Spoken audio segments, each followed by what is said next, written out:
Depuis 1962, date de sa création, la coopérative laitière de Yenne, porte de sa voix, ne cesse de se réinventer et investit dans son outil de fabrication pour assurer sa pérennité économique tout en facilitant l'installation de jeunes producteurs laitiers. Hier comme aujourd'hui, ces investissements illustrent ainsi la force de ce modèle agricole, soucieux de préserver son destin sur ce territoire de l'avant-pays savoyard.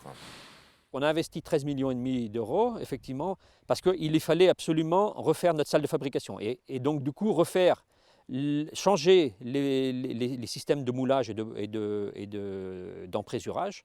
Mais il faut aussi relativiser avec un chiffre d'affaires quand même global de notre coopérative qui représente 27 millions d'euros à peu près annuels. Et cette évolution-là, il fallait l'accompagner techniquement. Et pour se préparer aux 20 années qui arrivent, Tome de Savoie de Yenne et Mental de Savoie raclette, le fromage de la dent du chat, fromage de garde. Chaque jour, les 52 producteurs livrent leur lait à la coopérative. dans nos zones où l'agriculture est plus compliquée que dans les grandes zones de plaine, bien évidemment, sans le collectif, notre force et notre avenir agricole, il est beaucoup plus menacé, quoi. Donc aujourd'hui, ce collectif d'une coopérative, ce collectif d'une appellation, enfin des appellations, c'est la force de notre territoire et qui s'exprime par la rémunération qu'on arrive à faire aux producteurs. Et ça, c'est tout l'enjeu, mais c'est toute la réussite aussi.